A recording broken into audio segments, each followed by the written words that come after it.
Imagine this: a radiant pregnant wife, living in luxury with her millionaire husband, discovers a shattering secret that turns her perfect life into a nightmare. What if your best friend of 15 years was sleeping with your husband right under your nose? What if he wasn't just cheating, he was embezzling millions, forging your signature, and plotting to gaslight you into thinking you're crazy? And that's just the beginning. From hidden cameras in your home to unexpected twins and a web of lies that leads to federal arrests. This story of betrayal, revenge, and ultimate empowerment will leave you on the edge of your seat. Buckle up for Shattered Trust, a 10-chapter drama packed with twists that'll make your jaw drop. You won't believe how this scorned wife turns the tables. If you're hooked already, hit that like button if you've ever felt betrayed. Drop a comment with your biggest plot twist prediction. Share this with a friend who loves juicy dramas. And don't forget to subscribe and turn on notifications so you never miss a story like this. Let's dive in. Sarah Mitchell pressed her hand against the small of her back as she stepped out of Dr. Peterson's office, a soft smile playing on her lips. At 38 years old and 7 months pregnant with her second child, she felt more radiant than ever. The autumn sun filtered through the medical building's windows, casting a golden glow that seemed to match her mood perfectly. "Mrs. Mitchell," Dr. Peterson called from behind her. "Just a moment, please." Sarah turned, her designer maternity dress flowing gracefully around her growing belly. Even pregnant, she maintained the polished appearance that had once made her a successful marketing executive before she chose family over career 12 years ago. "Is everything all right, doctor?" Sarah asked, her voice carrying just a hint of concern. Dr. Peterson glanced at her chart, his brow furrowed slightly. "Your blood work shows some elevated stress markers. Are you experiencing any unusual pressure at home, or work stress during pregnancy can affect both you and the baby?" Sarah laughed softly, the sound musical and confident. "Doctor, I have the most wonderful husband in the world. Richard takes care of everything. This pregnancy has been nothing but joy."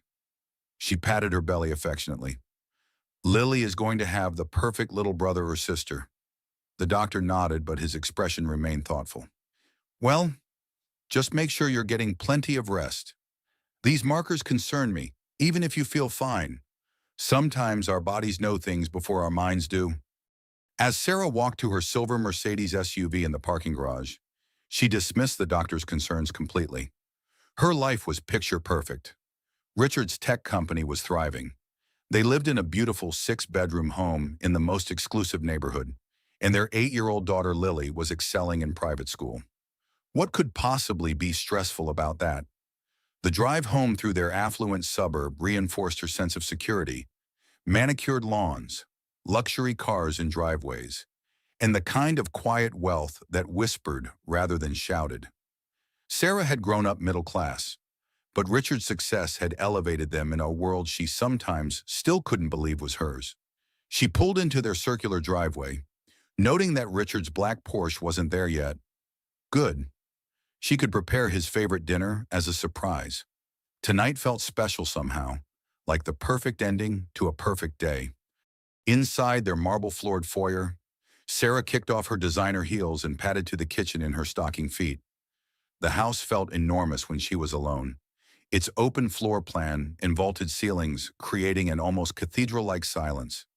She loved these quiet moments before Richard and Lily came home, when she could savor the anticipation of their evening together. As she pulled ingredients from the refrigerator, Sarah's phone buzzed with a text from her best friend Jessica Chen. "Working late again tonight. This startup life is crazy. Give my love to Richard and tell him he owes me dinner for all the extra hours I'm putting in LOL." Sarah smiled as she typed back, "He better appreciate my best friend working so hard to make him even richer. We should plan a girls' weekend soon. I miss our talks." Jessica had been Sarah's closest friend for 15 years, since they met in a marketing seminar. When Richard needed a business partner for his app development company 3 years ago, Sarah had enthusiastically recommended Jessica. It seemed perfect, combining friendship with business, keeping the people she loved close. The afternoon melted away as Sarah prepared Richard's favorite meal, herb-crusted salmon, with roasted vegetables and homemade dinner rolls. She set the dining room table with their wedding china, lit candles, and arranged fresh flowers from their garden. Everything had to be perfect for the man who had given her everything.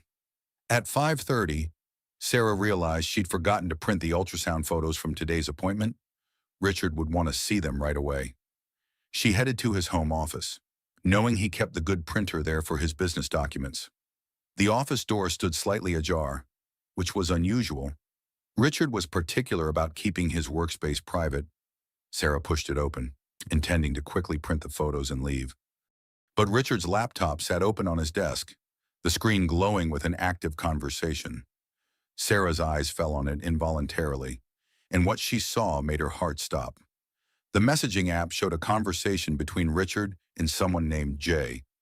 Intimate, explicit messages that left no doubt about their relationship. Sarah's hands began to tremble as she read message after message, describing passionate encounters, future plans, and expressions of love that were never meant for her eyes.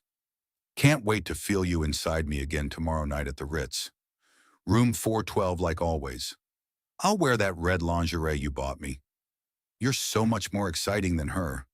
Sometimes I forget she even exists when I'm with you.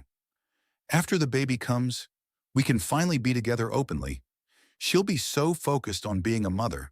She won't even notice when I leave. Sarah's vision blurred as she sank into Richard's leather chair, her pregnant belly pressing against the desk. The baby kicked hard, as if sensing her distress. She scrolled up through weeks of messages, each one feeling like a physical blow. The bathroom. She needed to get to the bathroom before she was sick. Sarah stumbled down the hallway, her perfect world crumbling with each step. In their master bathroom, the one she'd decorated with such care, where she'd taken countless happy photos of her growing belly, she collapsed onto the marble floor. The rain began then, as if the sky shared her anguish. Heavy drops pelted the skylights above, creating a rhythm that matched her sobbing. Sarah curled around her belly, protecting the innocent life inside while her own life shattered around her. How long had this been going on? How many lies had Richard told? How many times had she praised him as the perfect husband while he was betraying her with someone else? The worst part was the casual cruelty in his words. Sometimes I forget she even exists. Aidan, 12 years of marriage, building a life together, and she was just an inconvenience to be managed until he could openly be with his lover. Sarah forced herself to breathe deeply, thinking of the baby. She couldn't let her emotional pain hurt the child who depended on her. Slowly, painfully. She pulled herself up and splashed cold water on her face. She had to know who Jay was. Back in the office, Sarah scrolled through Richard's recent calls. Her blood turned to ice when she saw the pattern. Dozens of calls to Jessica Chen, often late at night, always when Sarah thought Jessica was working late. Jessica, her best friend of 15 years. The woman who'd been Sarah's maid of honor, who'd held Sarah's hand during her miscarriage 5 years ago, who'd helped design the nursery for this very pregnancy. Sarah's legs gave out again, but this time anger mixed with the devastation. How dare they? How dare Jessica look her in the eye, hug her, ask about the baby, all while sleeping with her husband? How dare Richard hold her at night, tell her he loved her, make plans for their family, while planning to leave her for another woman? The sound of the garage door opening sent panic through Sarah's system. Richard was home. She had to act normal, had to protect herself and the baby until she could figure out what to do. Sarah quickly closed the laptop and ran to the kitchen, grabbing a dish towel to hide her shaking hands. She could hear Richard's footsteps on the marble floor, the familiar sound that used to bring her such joy. "Honey, I'm home," Richard called out in that cheerful voice she'd loved for 12 years. "Something smells amazing in here." Sarah turned to face him, and for a moment she saw him as if for the first time. Richard was still handsome at 42, his dark hair showing just enough silver to be distinguished, his smile as charming as the day they'd met. But now she noticed things she'd overlooked, the way his eyes didn't quite meet hers, the expensive cologne that seemed different lately, the phone he clutched protectively. "How was your day, darling?"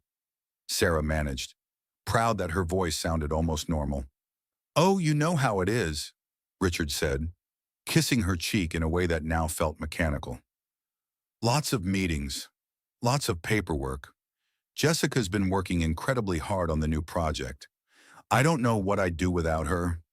The casual mention of Jessica's name hit Sarah like a slap. He was standing in their kitchen, surrounded by the dinner she'd lovingly prepared, talking about his mistress as if she were just a business associate. "She's such a good friend," Sarah said carefully, watching Richard's face for any sign of guilt. "The best," Richard agreed. "Loyal, dedicated, always available when I need her." His phone buzzed and he glanced at it, his face lighting up in a way that used to be reserved for Sarah. "Actually, I need to take this call about tomorrow's meeting. Don't wait dinner for me. It might be a while." He disappeared into his office and Sarah stood alone in their beautiful kitchen, the dinner she'd prepared growing cold on the counter. Through the office door, she could hear Richard's voice, lower and more intimate than it had been with her. Sarah walked to their sliding glass doors and looked out at their backyard. The rain was coming down harder now, turning their perfect lawn into a muddy mess. How fitting. She pressed her hand to the glass and made a decision. She would not confront him tonight. She needed time to think, to plan, to protect herself and her children. But she would find out everything. Going back to the office, Sarah waited until she heard Richard go to the master bedroom to shower. Then she carefully opened his laptop again and took photos of the messages with her phone. The intimate details made her stomach turn, but she forced herself to document everything. That's when she found it, in Richard's email, a confirmation for a hotel reservation.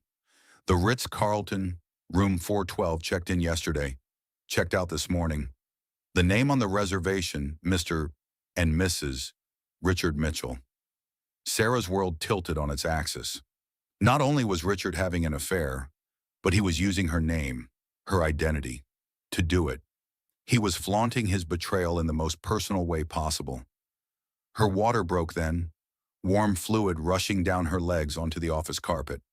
But Sarah knew immediately that something was wrong. She was only 7 months pregnant. This was too early. "Richard," she screamed, all pretense abandoned. "Richard, help me!" He came running, his hair still wet from the shower, and for a moment she saw genuine panic in his eyes. Whatever else he'd done, he hadn't wanted to hurt the baby. "The hospital!" Sarah gasped as another wave of pain hit her. "Something's wrong." As Richard helped her to the car, Sarah caught sight of his phone on the passenger seat. A text message was visible. "Can't wait for tomorrow night. My love. Only 8 more weeks until we can be together forever." The message was from Jessica, sent just minutes ago. As they raced through the rain toward the hospital, Sarah realized that her perfect life hadn't just been shattered. It had never existed at all. Everything she'd believed about her marriage, her friendship, her future, had been an elaborate lie. But as another contraction gripped her, Sarah made a silent promise to the baby fighting to survive inside her. She would uncover every lie, expose every betrayal, and protect her children from the wreckage of her broken trust. The rain pounded against the windshield as they drove into the night, washing away the last remnants of Sarah's innocence. The emergency room at Riverside Medical Center buzzed with controlled chaos, but Sarah felt wrapped in a cocoon of pain and fear. The bright fluorescent lights hurt her eyes as nurses rushed her into a private room, their voices a blur of medical terminology that barely registered through her panic. "Mrs. Mitchell, try to stay calm." "Doctor," Amanda Rivera said, checking the fetal monitor. "Your baby's heartbeat is strong, but we need to stop these contractions. You're only 32 weeks along." Sarah gripped the hospital bed rails, fighting waves of pain that felt both physical and emotional. Each contraction reminded her of the messages she'd discovered, the hotel receipt, the casual way Richard had dismissed her existence to his mistress. "Is my baby going to be okay?" Sarah whispered, her voice hoarse from suppressed sobs.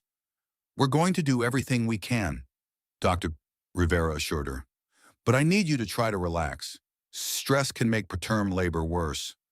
What triggered this? Any unusual stress or physical trauma today?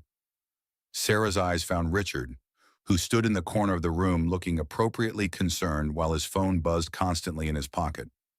How could she explain that discovering her husband's affair had triggered false labor? How could she tell this stranger that her entire life was a lie? I, I fell down some stairs, Sarah lied, the words tasting bitter. I've been having some dizzy spells, Dr. Rivera frowned, making notes on her chart. We'll need to run some tests, but for now, I'm going to give you medication to stop the contractions. You'll need to stay overnight for observation. As the doctor left, Richard finally approached the bed. His face wore an expression of worry that would have convinced Sarah completely just hours ago. Now she studied every micro-expression, looking for signs of deception. "Honey, you scared me to death," Richard said, taking her hand.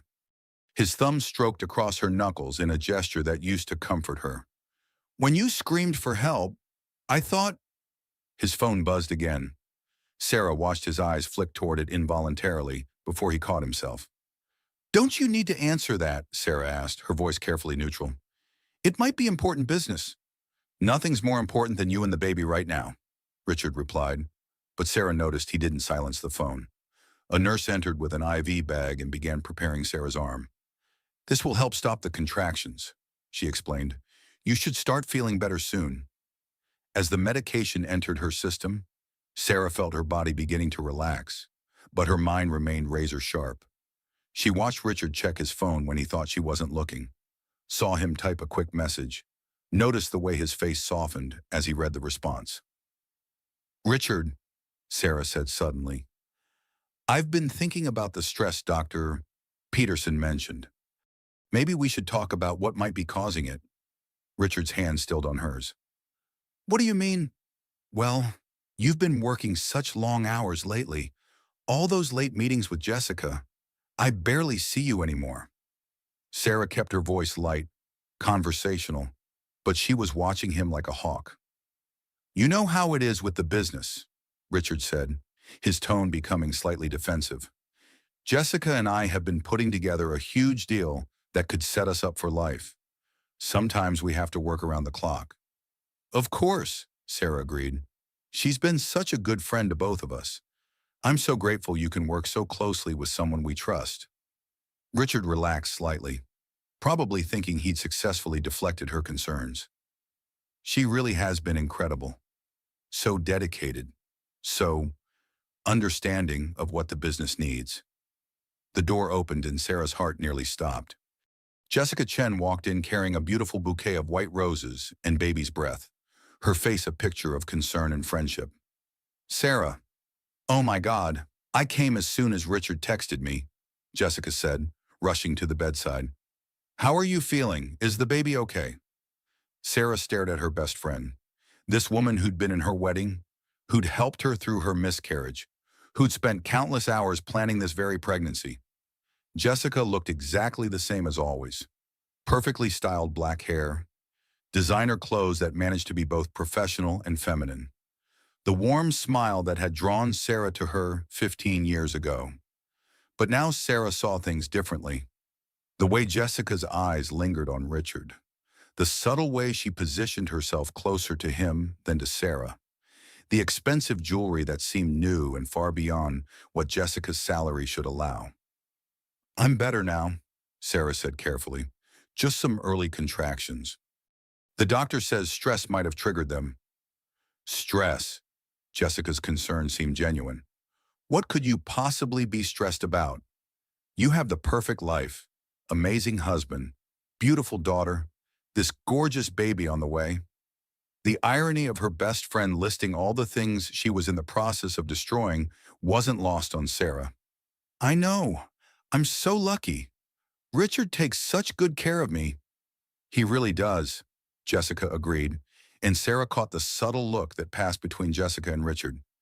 "You're so fortunate to have found a man who's so attentive to what women need." The double meaning in Jessica's words hit Sarah like a physical blow. Even here, in the hospital, While Sarah fought to keep their baby safe, Jessica couldn't resist these little cruelties. A nurse entered to check Sarah's vital signs. "Your contractions have stopped," she announced cheerfully. "The medication is working well. How's your pain level?" "Much better," Sarah replied, though the emotional pain was growing stronger by the minute. "Good. The doctor wants you to rest now. Visiting hours end in 30 minutes, so your family should probably head home soon." Richard stood up immediately. "Of course. Sarah needs her rest." He leaned down to kiss her forehead, and she caught a whiff of an unfamiliar perfume on his collar. "I'll be back first thing in the morning with Lily. She's staying at my mother's tonight." "I should go too," Jessica said, but she lingered by Richard's side. "Sarah, if you need anything at all, just call me. You know I'm always available." "Always," Richard agreed, his voice carrying a warmth that used to be reserved for Sarah alone. After they left, Sarah lay in the hospital bed listening to the steady beep of the fetal monitor. Her baby's heartbeat was strong and regular, a small comfort in her shattered world. She closed her eyes and tried to process everything she'd witnessed. The casual intimacy between Richard and Jessica was unmistakable now that she knew what to look for. The way they stood together, the meaningful glances, the coded language, it all pointed to a relationship that had been going on for months, maybe years. But what hurt most was Jessica's cruelty. The subtle digs, the gloating disguised as concern, the way she'd positioned herself as the other woman right in front of Sarah's face. This wasn't just about Richard's betrayal anymore. It was about losing the person she trusted most outside her marriage. Around midnight, a young nurse named Maria came in to check on her. "How are you feeling, Mrs. Mitchell?" "Physically better," Sarah admitted. "But I have a question. If someone wanted to, hypothetically, check on their husband's financial activities, how would they do that?" Maria looked surprised but not judgmental. "Hypothetically. Well, most couples have joint accounts, shared credit cards. You'd have every right to check on those. Why? I've been so focused on the pregnancy and taking care of our daughter that I haven't been paying attention to our finances. I should probably be more involved." "Smart thinking," Maria agreed. "My husband handles most of our money too, but I check the statements every month. You never know what might slip through the cracks." After Maria left, Sarah used her phone to log into their joint bank account. What she found made her stomach drop. Over the past 6 months, there had been massive transfers out of their savings account. 50,000 here, 20,000 there, all going to accounts she didn't recognize. Their retirement fund had been nearly depleted. The college fund she'd been building for Lily was completely empty. But the most shocking discovery was a transfer of $2. $3 million to an offshore account in the Cayman Islands, dated just 3 days ago. Their entire liquid savings, gone. Sarah's hands shook as she scrolled through the credit card statements. Expensive jewelry purchases from Tiffany & Co., charges at restaurants she'd never been to, hotel bills for rooms she'd never slept in, all while she'd been home, pregnant and trusting, believing her husband was working late to provide for their family. The final blow came when she found a charge for 2 first-class tickets to Monaco, dated for next month, the same month their baby was due. Sarah set down her phone and stared at the ceiling. Richard wasn't just having an affair. He was planning to abandon her completely, right when she'd be most vulnerable. He'd stolen their money, emptied their accounts, and was preparing to start a new life with Jessica while leaving Sarah to face single motherhood with nothing. The baby kicked hard, as if sensing her distress. Sarah placed both hands on her belly and made a silent promise. She would not let them destroy her children's future. She would not let them get away with this. But first, she needed proof. Real, undeniable evidence that would hold up in court and in the court of public opinion. Richard and Jessica thought they were so clever, but they'd underestimated her. Sarah had spent 12 years as a devoted wife and mother, but before that, she'd been one of the most successful marketing executives in the city. She knew how to research, how to build a case, how to expose the truth in ways that would devastate her targets. Tomorrow, she would begin fighting back. Tonight, she would let them think they'd won. As she drifted off to sleep, Sarah's last thought was a bitter smile. Richard and Jessica had no idea what was coming for them. The pregnant wife they'd betrayed was about to become their worst nightmare. Sarah woke to the sound of her phone buzzing on the hospital bedside table. The morning sun streamed through the windows, and for just a moment, she forgot where she was and why. Then reality crashed over her like a cold wave. The message was from Richard. Had to leave early for emergency investor meeting. We'll pick you up at noon. Love you. Love you. The words that had once made her heart skip now felt like mockery. Sarah deleted the message and struggled to sit up, her body still sore from the previous night's ordeal. Dr. Rivera appeared with a cheerful smile in Sarah's discharge papers. Good news, your contractions have completely stopped, and the baby's heart rate is perfect. But I want you on bed rest for the next week, and you need to avoid stress as much as possible. Doctor, Sarah said carefully, what you said yesterday about stress markers in my blood, how long would those take to develop? Several weeks, possibly months.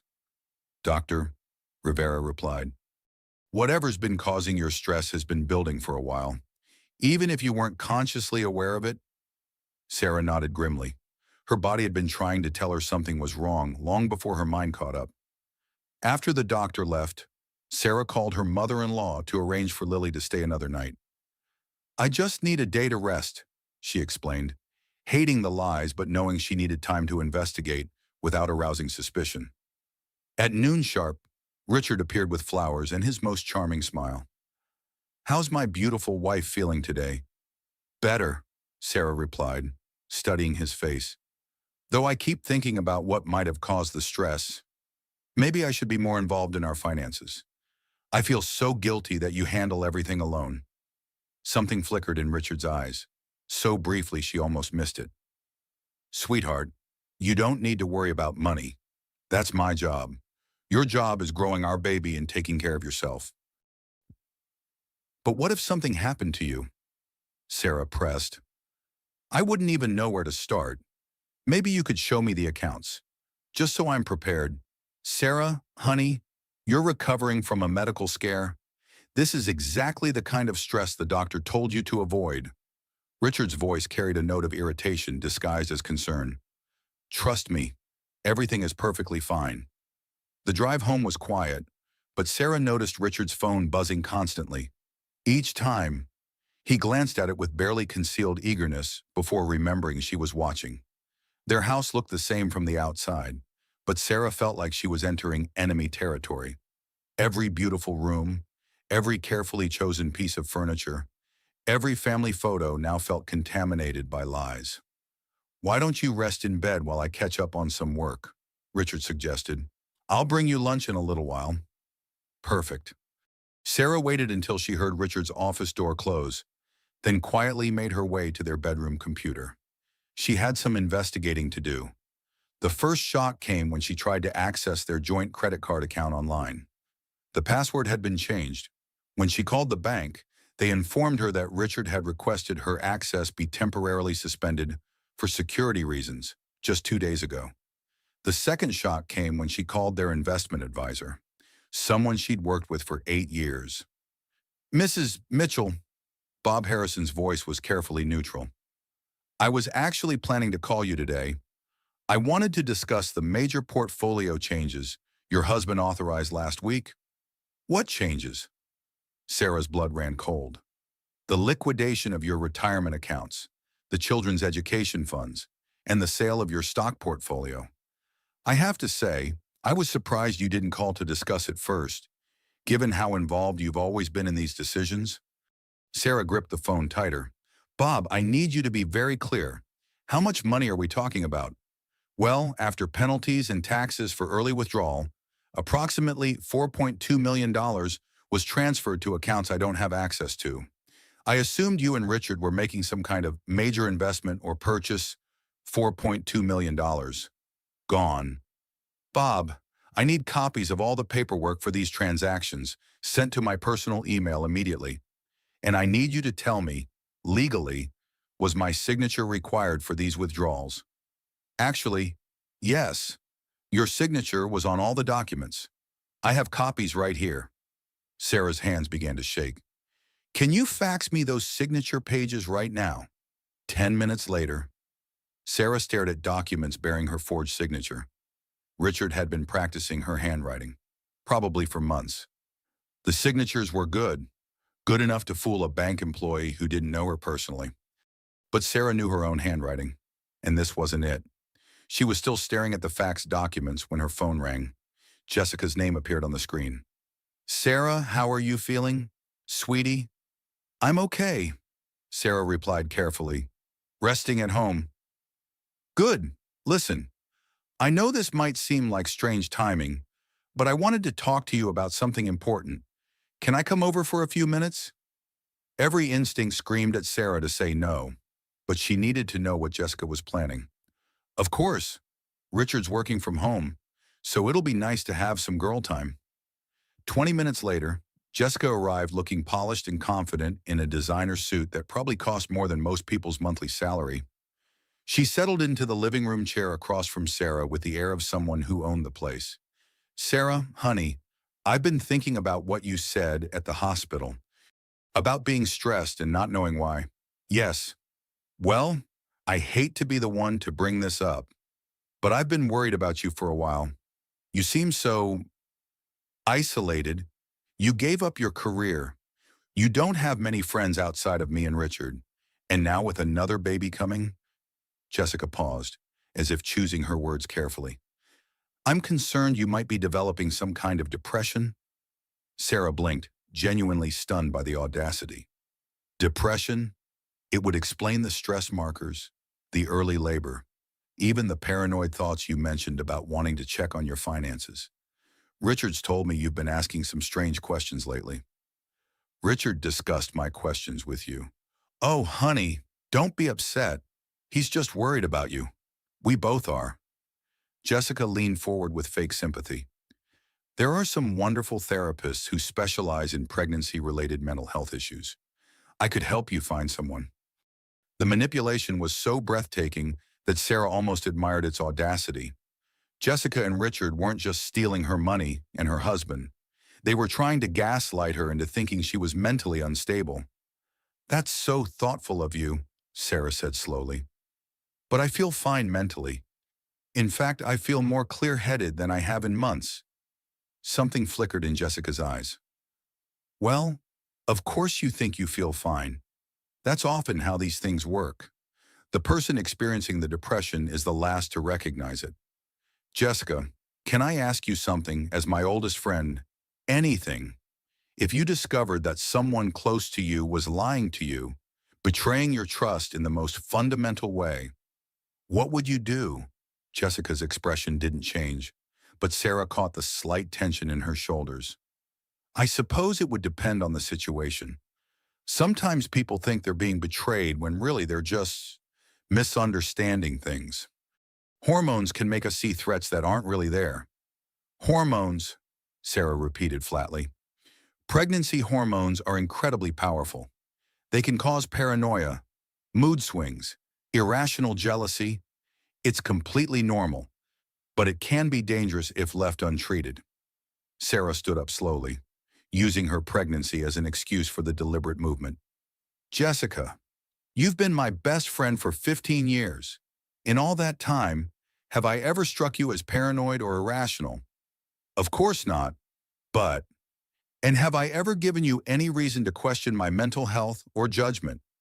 Sarah, I'm not questioning, because I have to say, if my oldest friend suddenly started suggesting I was mentally unstable right around the time I began asking questions about my own finances, I might wonder if there was an ulterior motive. The mask slipped for just a second, and Sarah saw the real Jessica underneath. Cold, calculating, and absolutely ruthless. I think the stress is making you emotional, Jessica said, standing and smoothing her skirt. I should probably go and let you rest. But Sarah, I really think you should consider that therapy. For your own good, and for the babies. After Jessica left, Sarah sat in her living room and felt the last of her illusions crumble.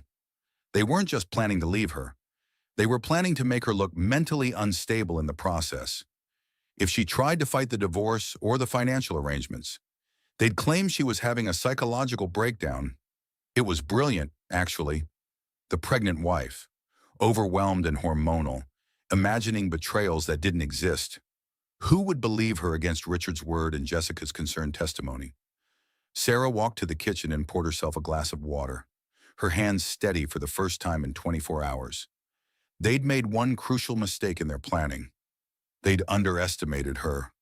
Sarah had built million-dollar marketing campaigns, negotiated with Fortune 500 CEOs, and won awards for her strategic thinking.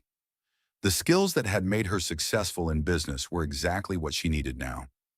And she knew something about Richard and Jessica that they didn't realize. She knew they were both arrogant enough to get careless when they thought they were winning. Sarah picked up her phone and made 3 calls. First, to a divorce attorney her sister had used. Second, to a private investigator. Third, to a forensic accountant who specialized in hidden assets. Then she sat down at her computer and began documenting everything. Every forged signature, every suspicious transaction, every lie she could remember. She printed bank statements, photographed the text messages she'd captured, and created a timeline of Richard's deception. By the time Richard emerged from his office that evening, Sarah had begun building the case that would destroy them both. "How was your day, honey?" Richard asked, kissing her cheek.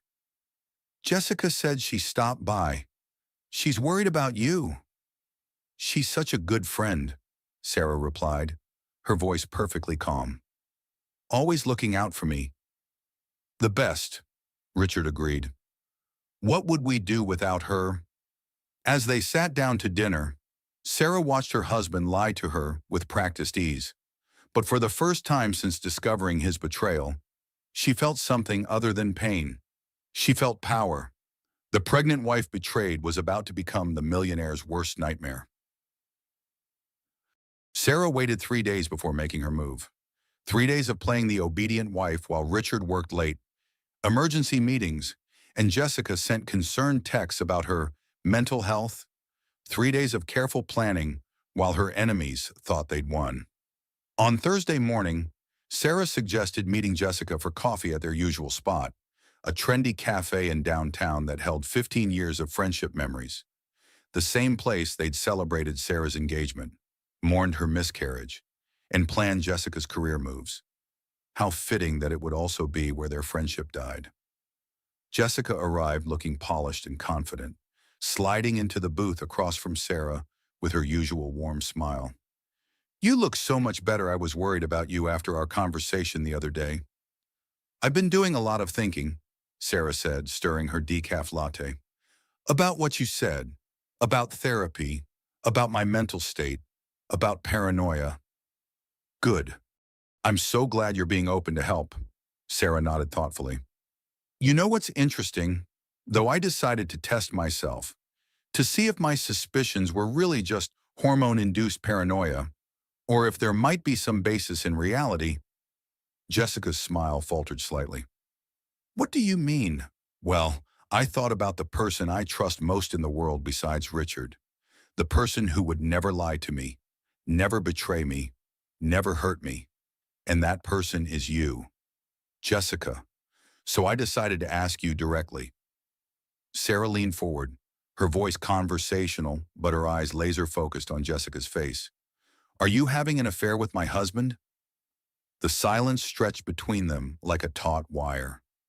Jessica's face went through a series of micro-expressions: surprise, calculation, and finally, a cold kind of relief. "Sarah, it's a simple question. Jess, yes or no? Are you sleeping with Richard?" Jessica's mask finally slipped completely. When she spoke, her voice was different, harder, without the artificial warmth Sarah had grown used to. "You really want to know the truth?" "I really do." Jessica sat back in her chair, and suddenly she looked like a completely different person. "Yes, I am. And you know what I'm not sorry?"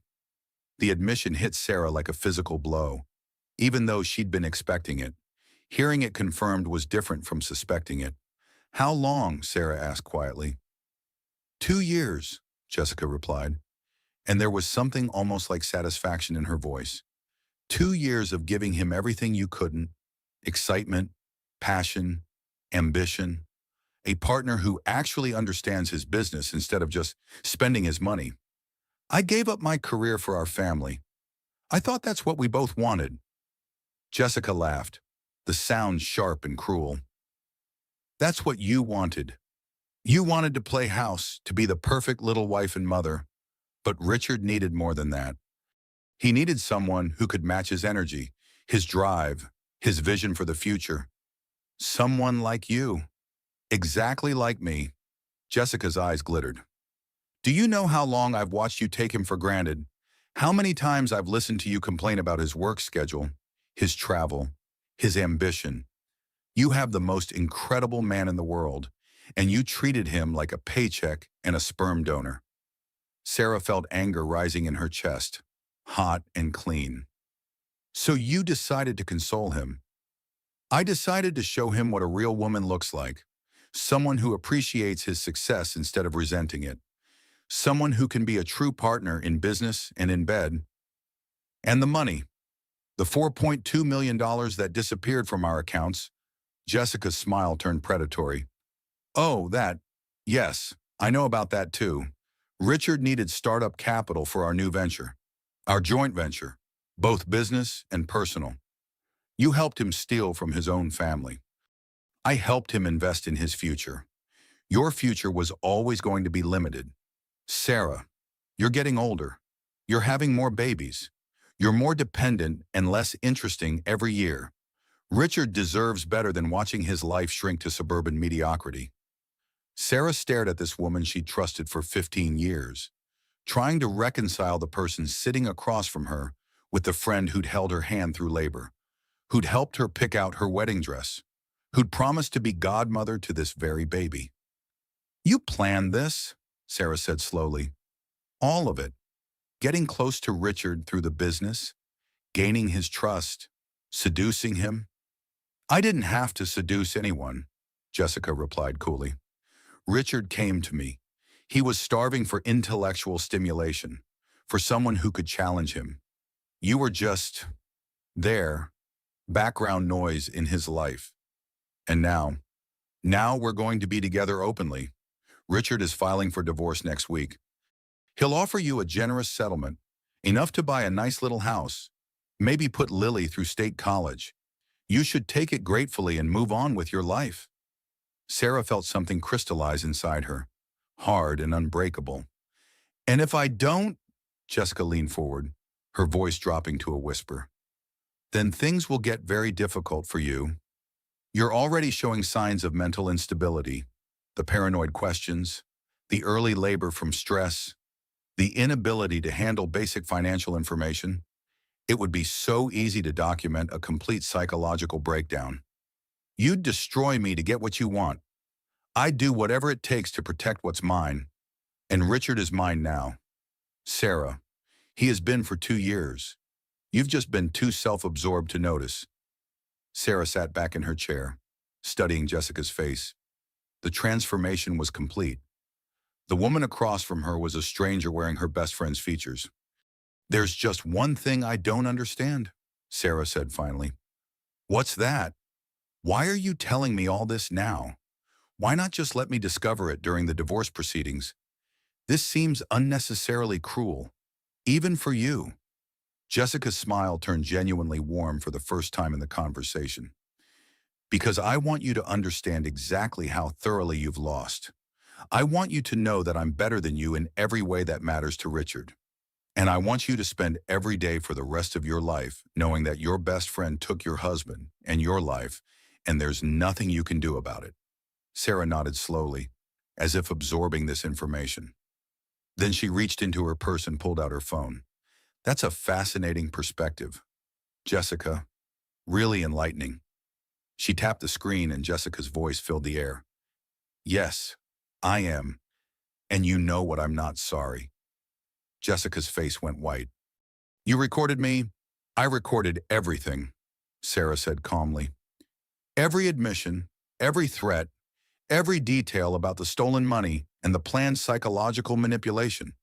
Amazing how much criminals will confess when they think they've already won. You can't use that in court. It's illegal to record someone without consent. Sarah smiled for the first time in days. Actually, in this state, only one party needs to consent to recording a conversation. I studied the law quite carefully before this meeting, but you're right that this recording might not be admissible in divorce court. Jessica looked relieved for a moment. However, Sarah continued, it would be perfectly acceptable for me to play this for Richard's business partners, his investors, his clients, your colleagues, our mutual friends, Lily's school parents, my mother-in-law, and anyone else who might be interested in knowing exactly what kind of person you really are. The color drained completely from Jessica's face. You wouldn't try me? Sarah's voice was steel wrapped in silk. You see, Jessica, you made a crucial error in your planning. You assumed I was weak because I chose family over career.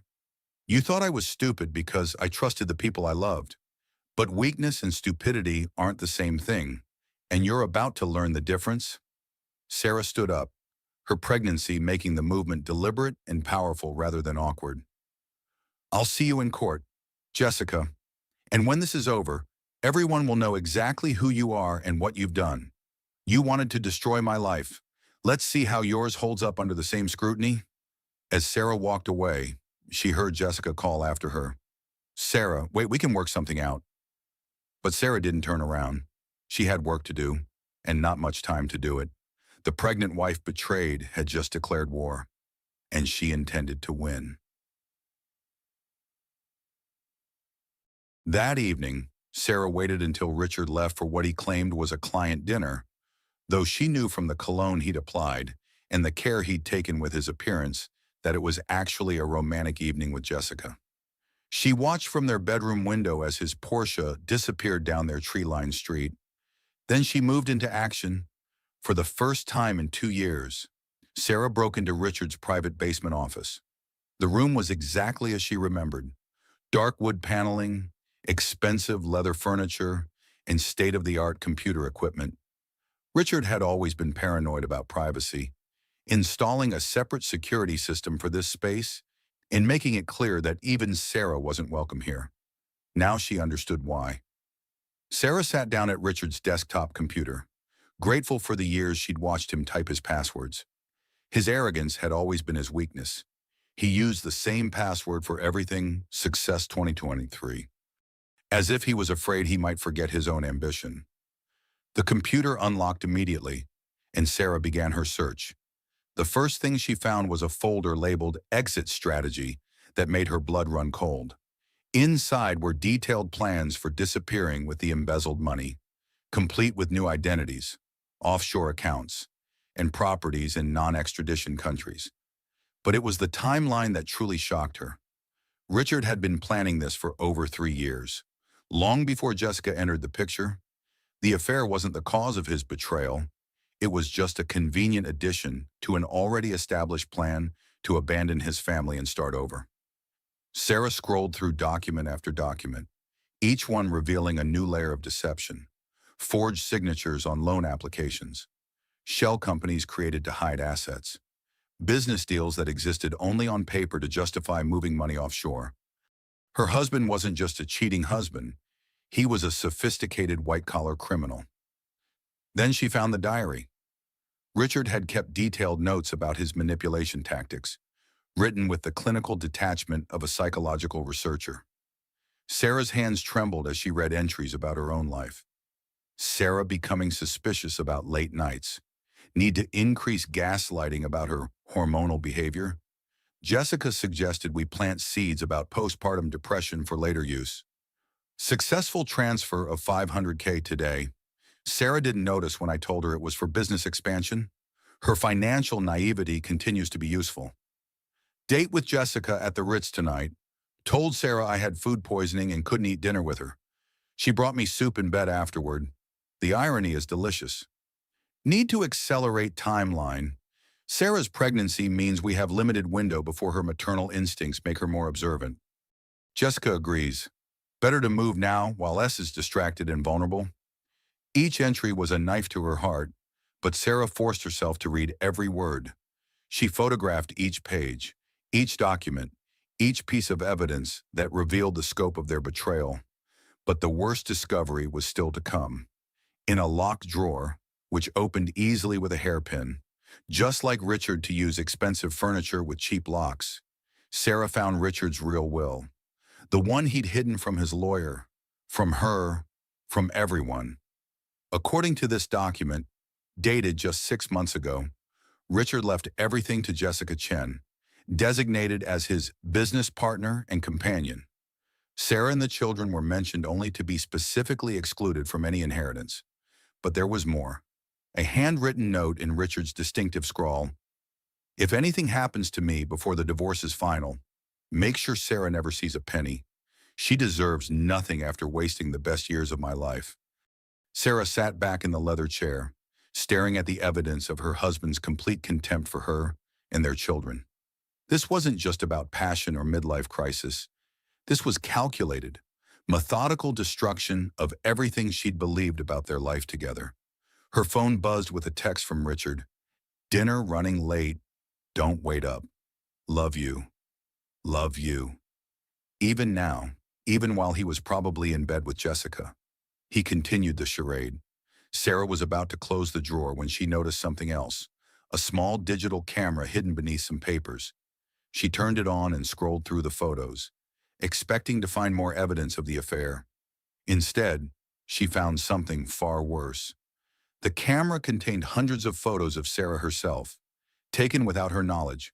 Sarah in the shower, Sarah changing clothes, Sarah sleeping, but also photos of her daily routines, leaving for doctor's appointments, picking up Lily from school, grocery shopping. Richard had been stalking his own wife, documenting her patterns and habits with the thoroughness of a private investigator. Some photos were time-stamped from over a year ago, proving this surveillance had been going on far longer than the affair. The final photos on the camera made Sarah's blood freeze. They showed her in the hospital just days ago, taken from the parking lot through a telephoto lens. Richard had documented her medical emergency, her vulnerable moments, her pain, and from the angle and timing, it was clear he'd left the hospital and returned with a camera. While she'd been fighting to save their baby, he'd been treating her medical crisis like a photo opportunity.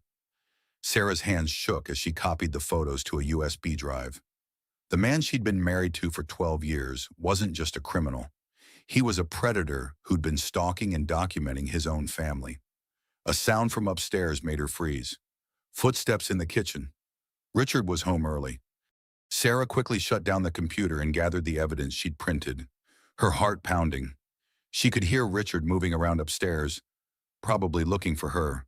"Sarah, I'm home," his voice called out, warm and loving, the same voice that had whispered sweet promises while planning to destroy her. "Coming," Sarah called back, shoving the USB drive into her pocket and making sure the office looked exactly as she'd found it. She climbed the stairs on shaking legs, her mind racing.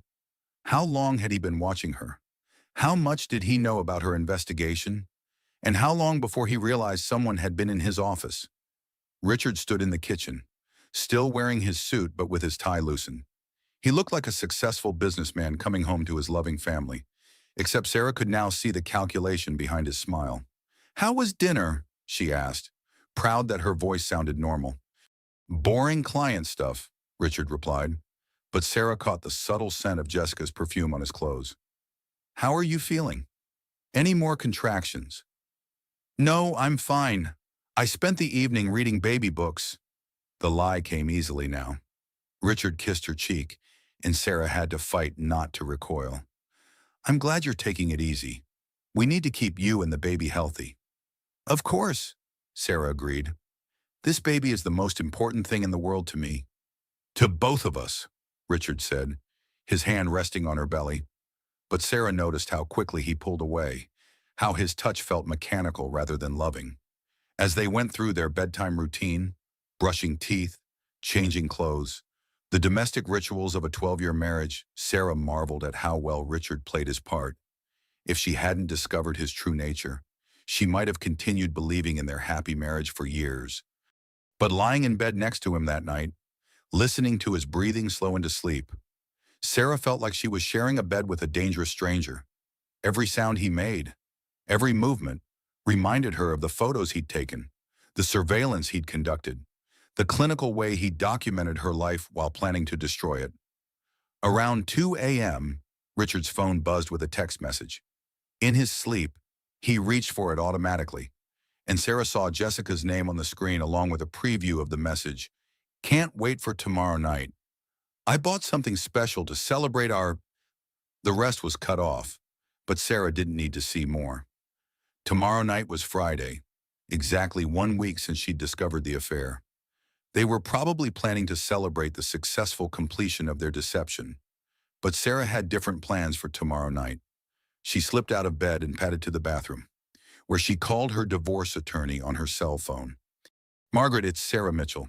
I know it's late, but I need to move up our timeline. Can we file the papers tomorrow? That's very fast. Sarah, are you sure you're ready? Sarah looked at herself in the bathroom mirror, pale, exhausted, but with steel in her eyes that hadn't been there a week ago. I'm ready. And Margaret, we need to add charges of fraud, embezzlement, and stalking to the filing. I have evidence. Stalking Sarah? That's very serious. So is everything he's done to me. File the papers tomorrow afternoon. I want him served at his office, in front of his business partners. And the restraining order. Absolutely. I want him out of this house by tomorrow night. After hanging up, Sarah returned to bed and lay awake until dawn, planning her next moves. The pregnant wife betrayed was about to become the millionaire's public humiliation, and she was going to enjoy every minute of it. Friday morning dawned gray and overcast, matching Sarah's mood perfectly as she prepared for the most important day of her life. Richard had left early for the office, kissing her goodbye with the same loving smile that had once made her heart flutter and now made her skin crawl. Have a good day, sweetheart, he'd said. I'll probably be late tonight. Big presentation to the investors. Sarah had smiled and wished him luck, all while knowing that his day was about to become a living nightmare. At exactly 10 a.m., Sarah's divorce attorney, Margaret Chen, no relation to Jessica, a coincidence that struck Sarah as poetic justice, arrived at the house with a team of forensic accountants and a private investigator. Are you ready for this, Sarah? Margaret asked as they set up their equipment in the dining room. Once we start this process, there's no going back. Richard will know you're serious. I've never been more ready for anything in my life, Sarah replied, handing over the USB drives and printed documents she'd gathered. What's our timeline? The forensic team will need about 6 hours to trace all the hidden assets. The private investigator is already watching Richard's office in Jessica's apartment. The divorce papers and restraining order will be served at 3 p.m., just as Richard's investor meeting begins. Sarah nodded, satisfied. She'd learned enough from Richard's manipulation tactics to appreciate the importance of timing in public pressure. While the team worked, Sarah called her sister Lisa in Chicago. I need you to come to Seattle immediately, Sarah said without preamble. Sarah, what's wrong? Is it the baby? The baby's fine. The husband is the problem. Lisa, I need you to pick up Lily from school today and take her to your house for a few weeks. I'm about to blow up her father's life, and I don't want her to see the fallout. There was a pause. Sarah, what's happening? Richard's been having an affair with Jessica for 2 years. He's stolen over $4 million from our accounts. He's been planning to abandon us right after the baby's born, and I'm about to destroy him. Jesus Christ, I'll be on the next flight. At 1 p.m., Sarah received a call from the forensic accountant. Mrs. Mitchell, you need to see this. We found evidence of a much larger conspiracy than we initially thought. Sarah joined the team in the dining room, where financial documents covered every surface like the world's most devastating puzzle. Your husband hasn't just been stealing from your family accounts, the accountant explained. He's been embezzling from his own company. We've traced over $8 million in fraudulent transactions over the past 3 years. $8 million! Sarah's voice was weak. The business is completely insolvent, He's been using investor money to fund his personal lifestyle and the affair. When this comes out, it won't just be a divorce case. It'll be a federal investigation. Sarah sank into a chair, overwhelmed. What does this mean for his employees, for the people who invested in his company? I'm afraid they're going to lose everything. Your husband has essentially been running a sophisticated Ponzi scheme. Margaret placed a gentle hand on Sarah's shoulder.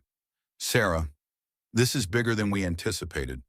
Are you prepared for the media attention this is going to generate? When $8 million goes missing from a tech company, it makes headlines. Sarah thought about all the employees at Richard's company who'd believed in him, who'd worked late nights and weekends to build something they thought was real. She thought about the investors who'd trusted him with their retirement funds. She thought about Jessica, who might not have known about the full scope of the fraud. Then she thought about the photos Richard had taken of her, the clinical way he documented her life while planning to destroy it, the contempt in his written words about her and their children. Let it make headlines, Sarah said firmly. The world needs to know what kind of man he really is. At 2:45 p.m., Sarah positioned herself at the living room window with a clear view of the street. At exactly 3 p.m., she watched a sheriff's deputy walk up to their front door. But the deputy wasn't there to serve papers on Richard. He was there to inform Sarah that Richard had been arrested at his office. Mrs. Mitchell, your husband has been taken into custody on charges of fraud and embezzlement. The FBI executed a search warrant on his business this afternoon. Sarah stared at the deputy, momentarily speechless. The FBI? Yes, ma'am. Apparently someone tipped them off about suspicious financial activity. There's also a woman named Jessica Chen being questioned as a potential co-conspirator. Margaret appeared at Sarah's shoulder. We didn't call the FBI, she said quietly. Then who did? The answer came an hour later when Sarah's phone rang. The caller ID showed Richard's number, but the voice on the other end was Jessica's. Sarah, I need to talk to you. Right now. Jessica, Sarah was genuinely confused. Where are you? Where's Richard? I'm at the police station. Richard's been arrested. Sarah, I had no idea about the embezzlement. You have to believe me. I don't have to believe anything. Listen to me. Jessica's voice was desperate, all her earlier confidence gone. I called the FBI. This morning, after our conversation yesterday, I went through Richard's files at the office. I found evidence that he's been stealing from the company for years, long before our affair started. Sarah felt the world tilt again. You turned him in. I had to. Sarah, if I didn't report it, I'd go to prison as an accessory. Richard was using me, using our relationship to hide his crimes. I thought we were partners, but I was just another victim. So you decided to save yourself. I decided to do the right thing. Jessica's voice cracked. Sarah, he was planning to frame me for the embezzlement. I found a document on his computer. He was going to claim I manipulated him into stealing the money to fund our affair. He was going to destroy both of us and disappear with everything. Sarah closed her eyes, trying to process this new information. Jessica, why are you calling me? Because I need your help. The FBI wants to know about your marriage, about whether you knew anything about the financial crimes. Sarah, if you tell them I warned you about Richard's mental manipulation, if you corroborate that he was planning to gaslight you about your mental health, it could help both of us. Help both of us. You could get your money back. All of it. If Richard goes to prison for fraud, you might be able to recover the stolen funds as a victim of the crime. Sarah was quiet for a long moment, thinking. Finally, she spoke. Jessica, you betrayed our 15-year friendship. You slept with my husband while I was pregnant. You helped him plan to destroy my mental health and steal my children's future. And now you want me to help you avoid the consequences of your choices? Sarah, please. The answer is no. You made your choices. Now live with them. And Jessica, when the FBI asks me about you, I'm going to tell them the truth, that you were Richard's willing partner in every aspect of his betrayal, including the plan to frame me as mentally unstable. Sarah hung up and immediately called Margaret. I need to talk to the FBI.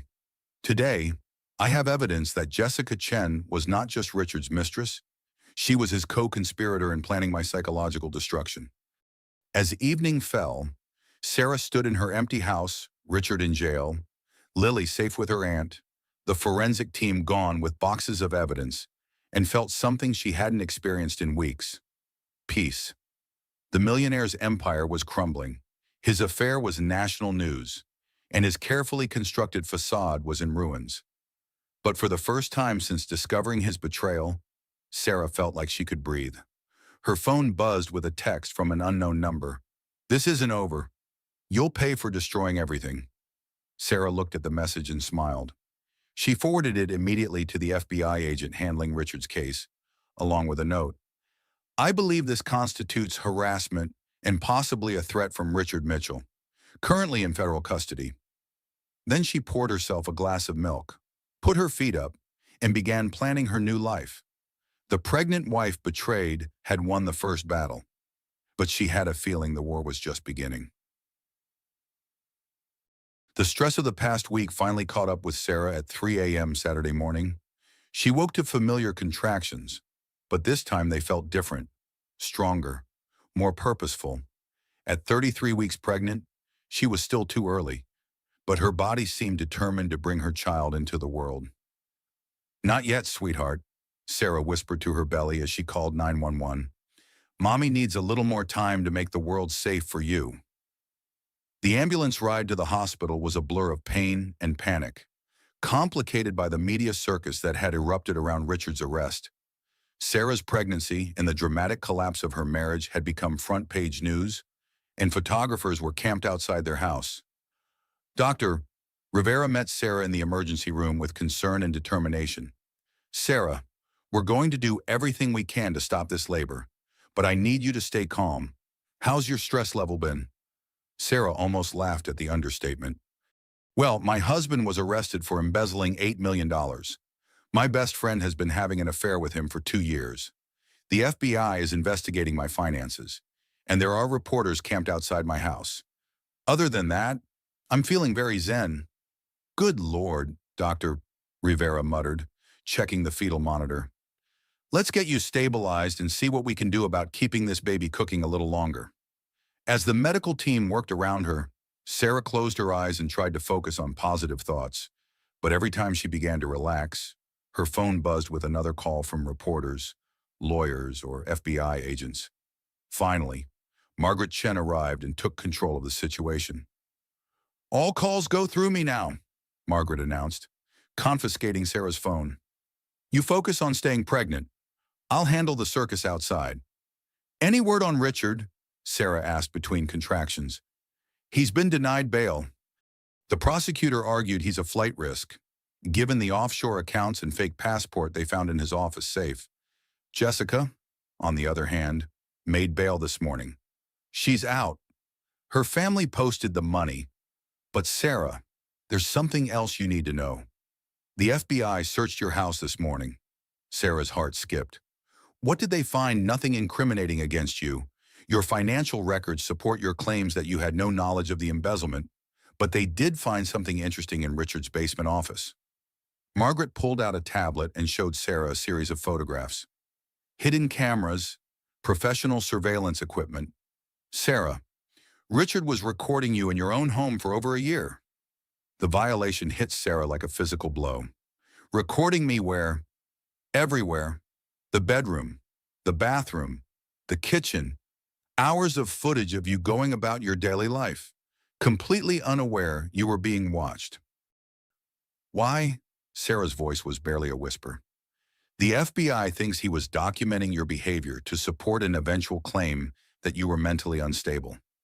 If you'd tried to fight the divorce or question the financial arrangements, he could have presented edited footage to make you look paranoid or erratic." Another contraction gripped Sarah, stronger than before. "Margaret, I need you to promise me something. Anything. If something happens to me, if these babies come too early, I need you to make sure Richard never gets custody. Promise me." "Sarah, you're going to be fine. Promise me." Sarah gripped Margaret's hand. "I've read about men like him, narcissistic sociopaths who use their children as weapons. I won't let him destroy Lily and this baby the way he tried to destroy me. I promise. But you're going to raise these children yourself, and Richard is going to prison for a very long time. The contractions continued for 6 hours before finally stopping. As Sarah drifted in and out of exhausted sleep, she became aware of voices in the hallway outside her room. Complete financial ruin. Employees losing their life savings. Victims of his fraud want to sue the wife. Sarah's eyes snapped open. Margaret was speaking in hushed tones with someone else. "What's happening out there?" Sarah called out. Margaret entered the room looking grim. "Sarah, we have a problem. Some of Richard's victims are claiming you must have known about the embezzlement. They're talking about filing civil suits against you to recover their losses." "But I didn't know." "I believe you, and the FBI believes you. But civil court has a lower burden of proof. These people lost their retirement savings, their children's college funds. They're looking for anyone to blame. And as Richard's wife, you're a target." Sarah struggled to sit up. "What does that mean for me and the children?" "It means we need to be very careful about how we handle the divorce proceedings. If we're too aggressive about seizing assets, it could look like you're trying to hide money from the victims." "Margaret, I don't want money that was stolen from innocent people. If there are assets that can be recovered for the victims, they should get them." "That's admirable, Sarah. But you have 2 children to think about. The house, your personal savings account. Richard's legitimate business interests. You have every right to those." Dr. Rivera entered with Sarah's test results. "Good news, the contractions have stopped completely, and the baby's heart rate is strong. I think we can send you home tomorrow, but you'll need complete bed rest for at least 2 weeks." "Home?" Sarah laughed bitterly. "There are reporters camped outside my house. My husband had it under surveillance for a year. I don't even feel safe there anymore." "And what about staying with family?" "My sister Lisa is in Chicago with my daughter. Maybe I should join them." Margaret nodded. "That might be wise. Let things calm down here while you recover. I can handle the legal proceedings from here." That evening, as Sarah lay in the hospital bed watching the news coverage of Richard's case, she saw a familiar face on the television. Jessica Chen, leaving the courthouse with her high-powered attorney, looking composed and defiant. The reporter's voice filled the room. "Jessica Chen, former business partner and alleged mistress of accused embezzler Richard Mitchell, maintains her innocence in the financial crimes. Her attorney claims she was manipulated by Mitchell and is cooperating fully with federal investigators." Sarah reached for the remote and turned up the volume. "My client is a victim in this case," Jessica's attorney was saying. "She trusted Richard Mitchell both personally and professionally, and he exploited that trust to further his criminal enterprise. Ms. Chen had no knowledge of the embezzlement and is devastated to learn she was being used as part of an elaborate deception." The reporter continued. "Chen has reportedly provided investigators with evidence that Mitchell was planning to flee the country with stolen funds, leaving both his wife and his mistress to face the consequences of his crimes." Sarah muted the television and stared at Jessica's face on the screen. Even in crisis, Jessica looked polished and controlled, managing to present herself as another victim rather than a willing participant in destroying Sarah's life. But Sarah knew the truth. She had the recording of Jessica's confession, her gleeful admission of the affair, and her role in the financial manipulation. The question was whether anyone would care about the personal betrayal when $8 million in criminal fraud was involved. Her phone rang. Margaret's number. "Sarah, I just saw the news. We need to talk about Jessica's cooperation with the FBI." "What about it?" "If she's providing evidence against Richard in exchange for immunity on the financial crimes, her testimony could be crucial to your divorce case. But it also means she might try to minimize her role in the personal betrayal." "Let her try," Sarah said firmly. "I have evidence of her own words admitting to the affair and the psychological manipulation. The affair might be a sideshow to the federal case, but it's the main event in our divorce. Sarah, there's something else. The prosecutor wants to meet with you Monday morning.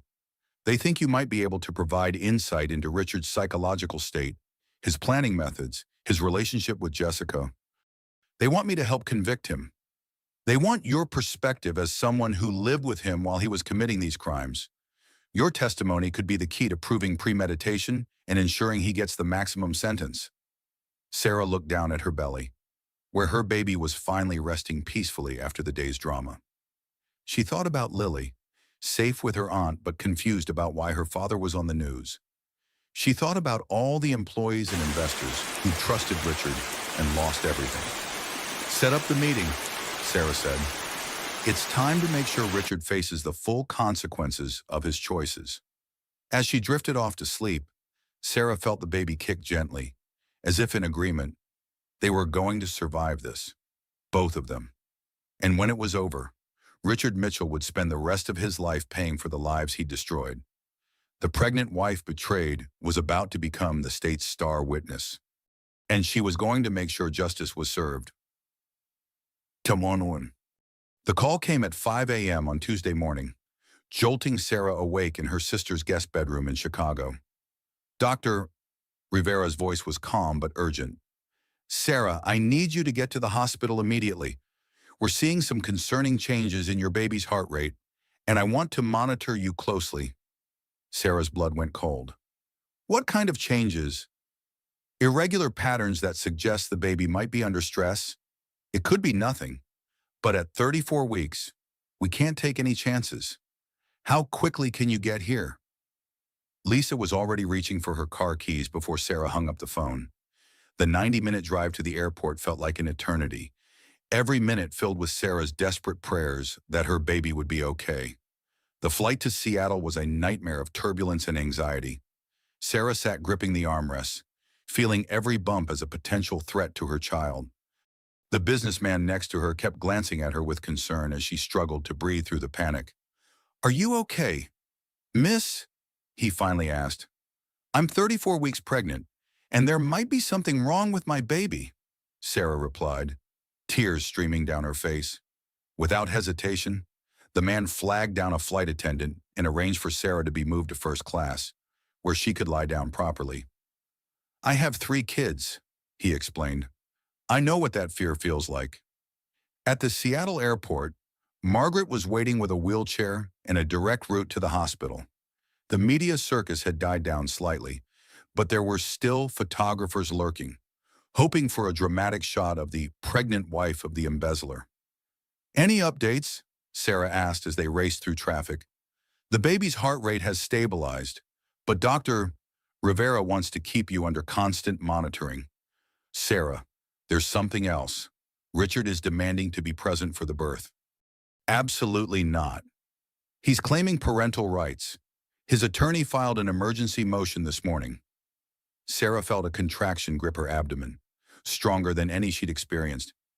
Margaret, he's not getting anywhere near my baby.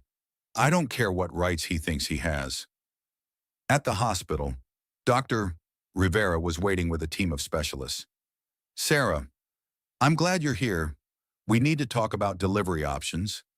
The baby's showing signs of distress, and I think we should consider inducing labor. At 34 weeks, our NICU is excellent, and at 34 weeks, the survival rates are very good. I'm more concerned about leaving the baby under stress in utero. Sarah nodded, placing her hands on her belly. Whatever's safest for the baby. As the medical team prepared for induction, Margaret provided updates on the legal situation. I've filed an emergency restraining order to keep Richard away from the hospital. The judge granted it based on the evidence of his surveillance and psychological manipulation. What about Jessica? That's, complicated. She's been cooperating with the FBI, and her testimony has been crucial to the federal case. The prosecutor is recommending minimal charges in exchange for her cooperation. Sarah felt another contraction, stronger than before. So she gets away with it. With the financial crimes, possibly, but Sarah, she's facing her own kind of justice. The affair became public when Richard's case broke. She's lost her job, her reputation, most of her friends. Her cooperation with the FBI is being seen as betrayal by some people, loyalty by others. She's essentially been exiled from the business community. The contractions continued throughout the day, growing stronger and more regular. By evening, Sarah was in active labor, but something felt different from her pregnancy with Lily. Dr. Rivera, Sarah gasped between contractions. Something's wrong. This feels different. The doctor checked the monitors and her face grew serious. Sarah, I need to do an ultrasound right now. The ultrasound revealed a shock that nobody had expected. There were two babies. Twins. Sarah stared at the screen in disbelief. But every ultrasound has only shown one baby.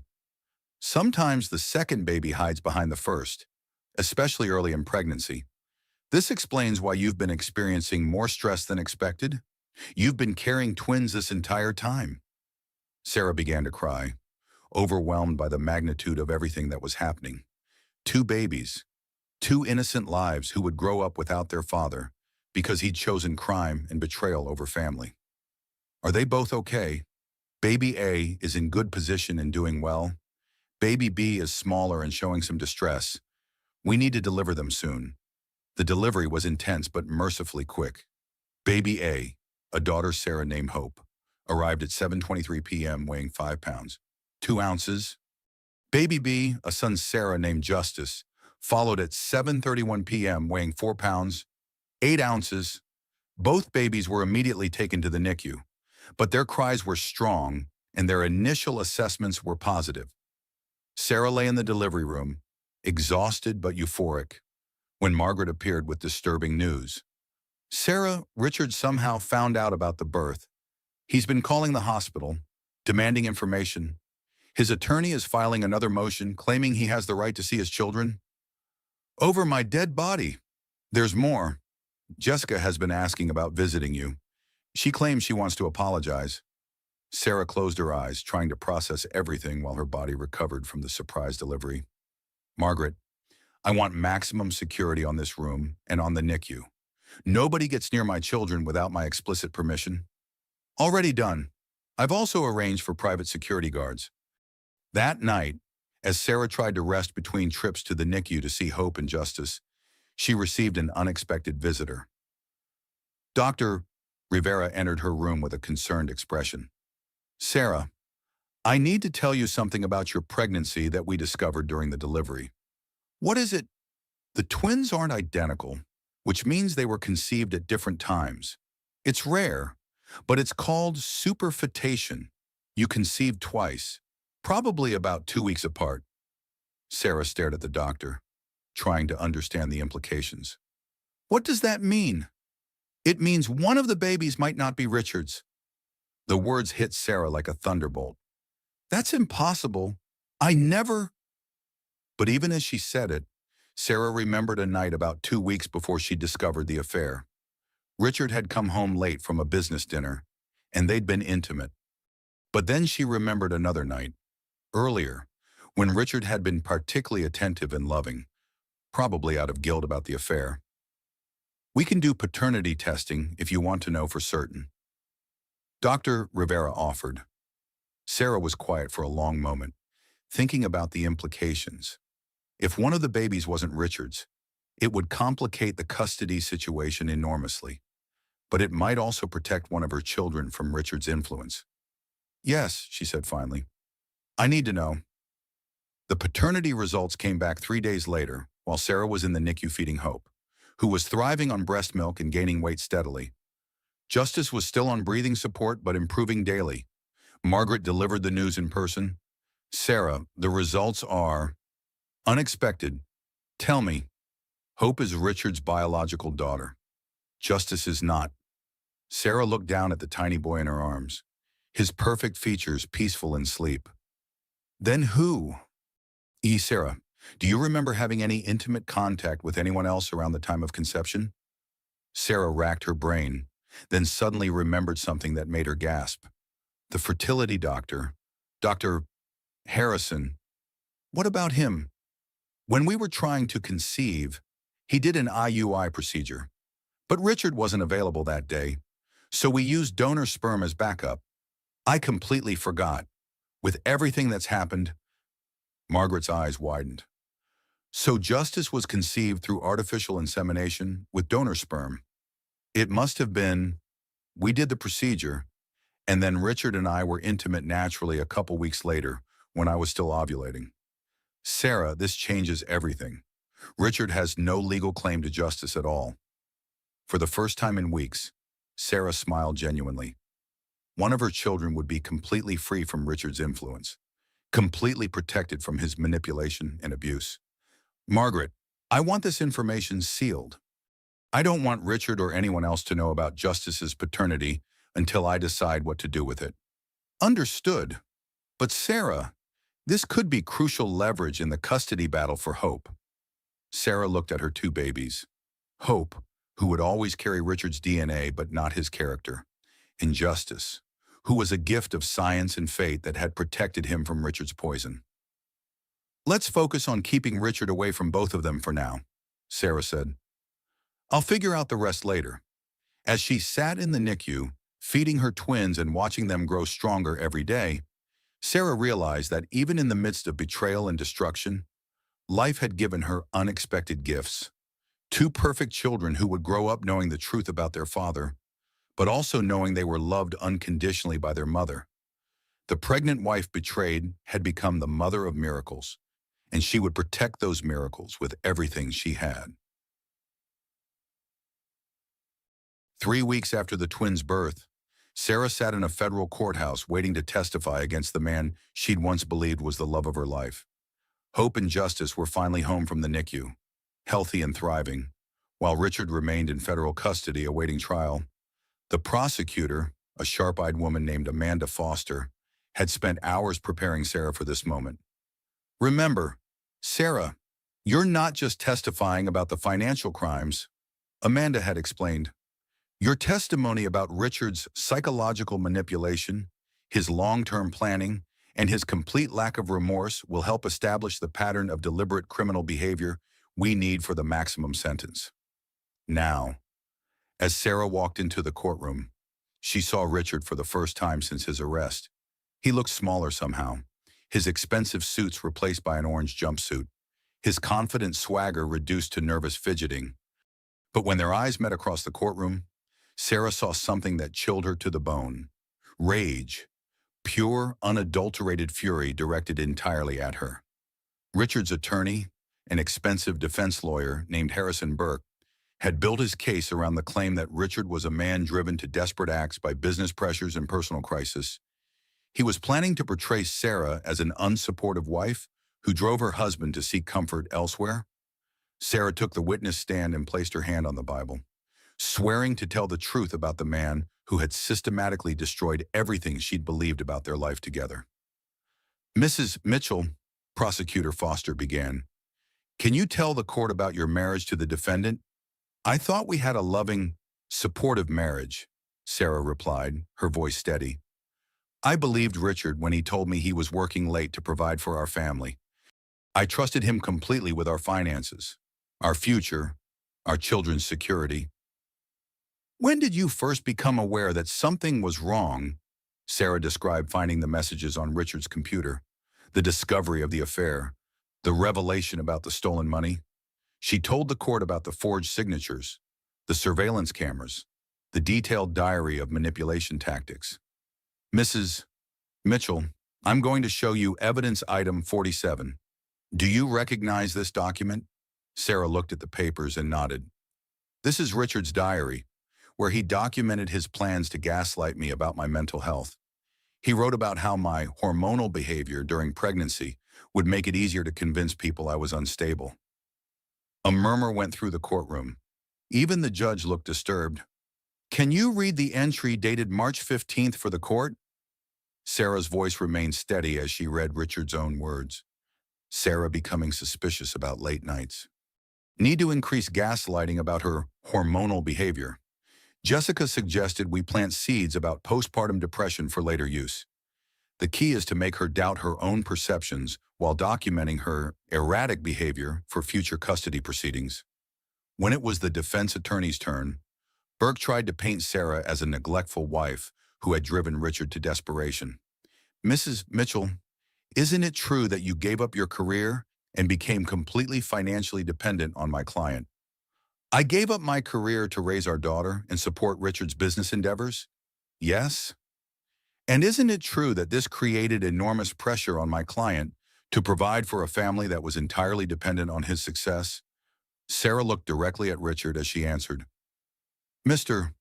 Burke, your client wasn't under pressure to provide for his family.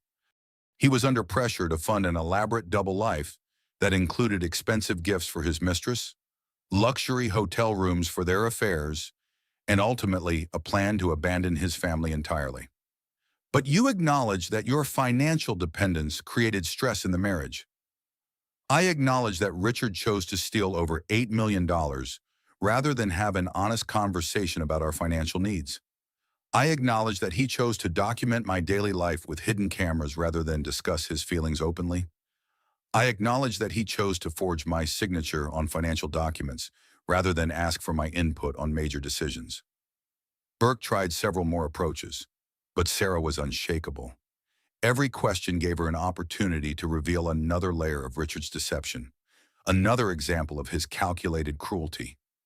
The most powerful moment came when Foster asked Sarah about the impact on their children. Mrs. Mitchell, you gave birth to twins shortly after discovering your husband's crimes. Can you tell the court about that experience? I went into premature labor because of the stress Richard's betrayal caused. Our babies were born at 34 weeks and spent weeks in the NICU. While I was fighting to keep our children alive, Richard was in jail because he chose criminal activity over his family's welfare. What is your greatest fear for your children moving forward? Sarah looked directly at the jury as she answered. My greatest fear is that Richard will try to manipulate and control my children the same way he manipulated and controlled me. He spent years documenting my behavior to use against me in custody proceedings. He planned to gaslight me about my mental health to gain advantage in our divorce. A man who would do that to his wife would absolutely do it to his children. When Sarah stepped down from the witness stand, she felt a weight she'd been carrying for months finally lift from her shoulders. She'd told the truth, the whole truth, and she'd done it with dignity and strength. But the most shocking moment of the trial was yet to come. As the prosecution prepared to rest their case, Jessica Chen entered the courthouse to give her testimony. Sarah watched from the gallery as her former best friend took the witness stand. Jessica looked different, thinner, less polished, with dark circles under her eyes that makeup couldn't quite conceal. The confident woman who had gloated about stealing Sarah's husband was gone, replaced by someone who looked genuinely broken. Under oath, Jessica confirmed every detail of Richard's financial crimes. But when the prosecutor asked about the personal relationship, Jessica's testimony took an unexpected turn. Ms. Chen, can you describe the nature of your relationship with the defendant? Richard told me his marriage was over emotionally, that he and Sarah were only staying together for their daughter. He said Sarah was cold, uninterested in his success, and that their relationship had become purely transactional. Sarah felt anger rise in her chest, but she forced herself to listen. Did you believe these statements? Jessica was quiet for a long moment. I wanted to believe them, but over time, I began to see how Richard manipulated everyone around him, including me. He told me what I wanted to hear, to get what he wanted from me. What did he want from you?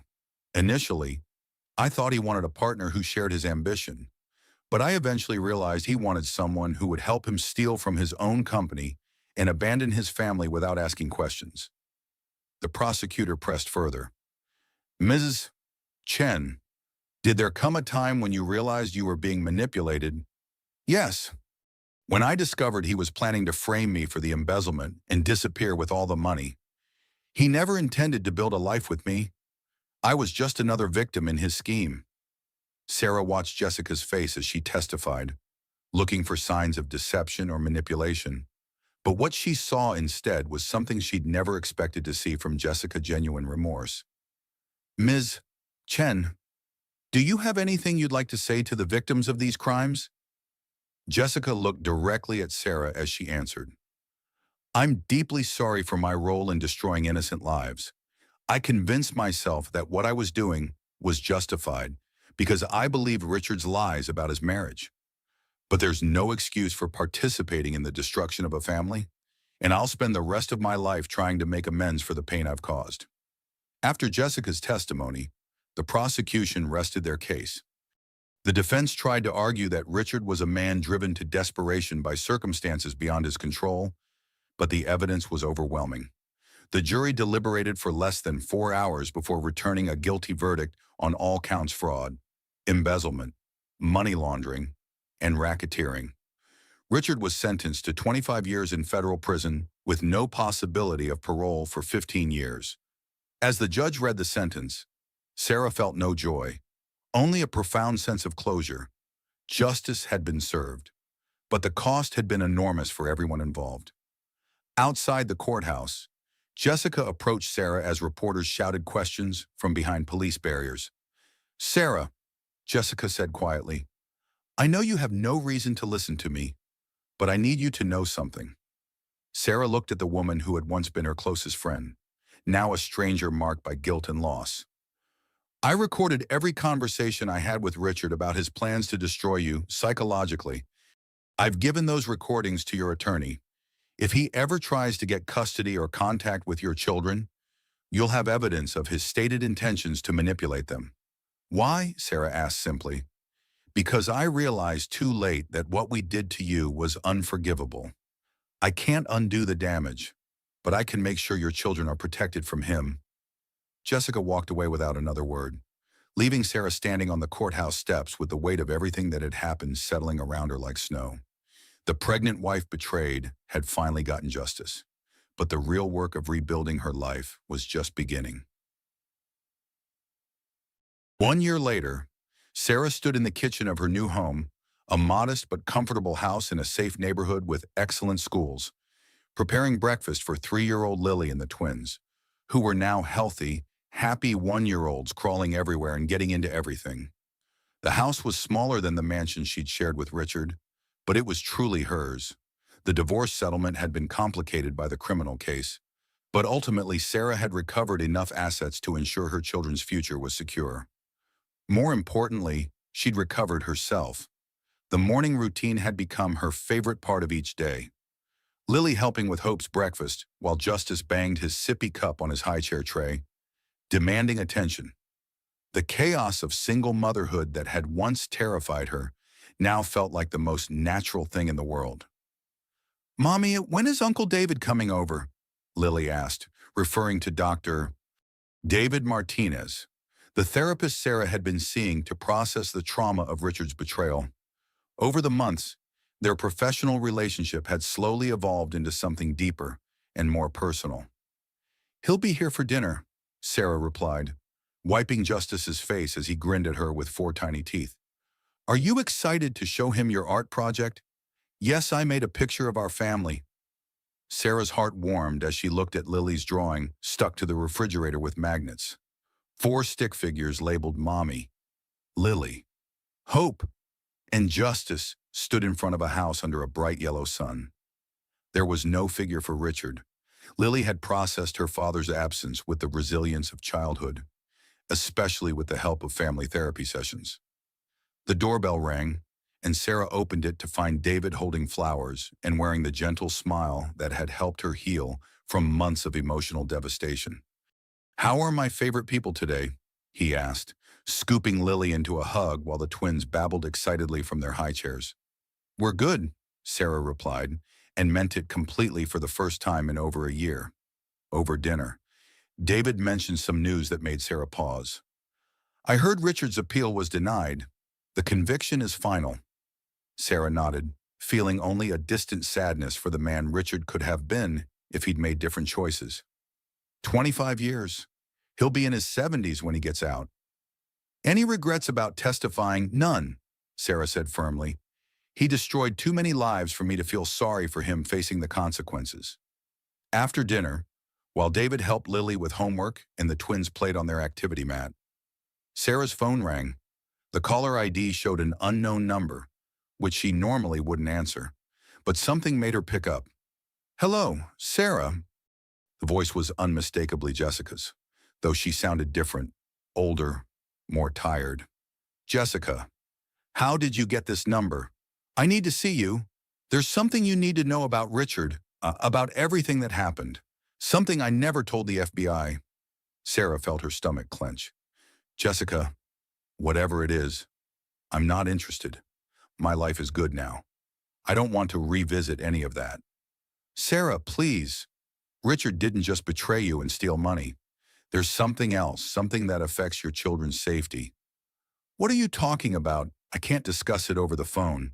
Can I come to your house or meet you somewhere? It's about justice. The mention of her son's name made Sarah's blood run cold. What about justice? Please, Sarah, 1 hour of your time, and then I'll disappear from your life forever. But you need to know this. Against her better judgment, Sarah agreed to meet Jessica at a coffee shop across town. She asked David to stay with the children, claiming a work emergency. An hour later, Sarah sat across from Jessica in a dimly lit corner booth, studying the woman who had once destroyed her life. Jessica looked like she'd aged 5 years in the past 12 months. Her hair was shorter and less styled. Her clothes expensive but somehow sad. Her face marked by stress and what looked like genuine remorse. Thank you for coming, Jessica said quietly. I know you have every reason to hate me. I don't hate you anymore, Sarah replied honestly. I've moved past that, but I need to know what this is about. Jessica pulled out a manila envelope and set it on the table between them. Richard wasn't just embezzling money from the company, he was selling information. What kind of information? Personal information about employees, their families, their children, social security numbers, addresses, medical records, school information. He'd built a database of over 3,000 people and was selling it to identity theft rings. Sarah stared at Jessica in horror. That's why you're here, to tell me about more of Richard's crimes?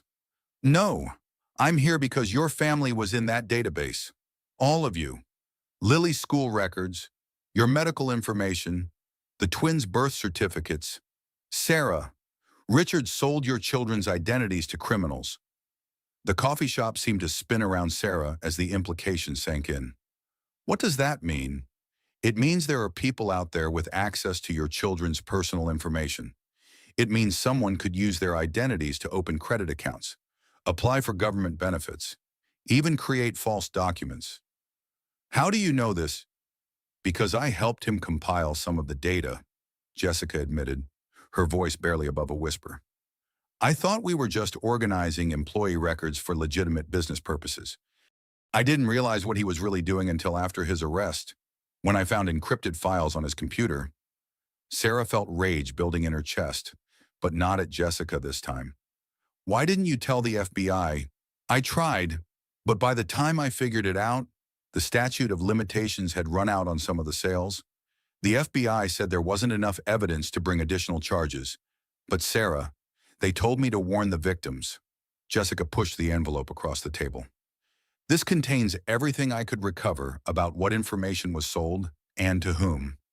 There are instructions for protecting your children's identities, contact information for credit monitoring services, everything you need to keep them safe. Sarah opened the envelope with shaking hands and saw photocopies of documents that made her sick.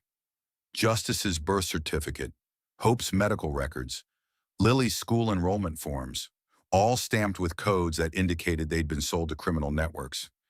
Jessica, this is 3,000 people's personal information being sold to identity thieves, and the FBI can't do anything about it.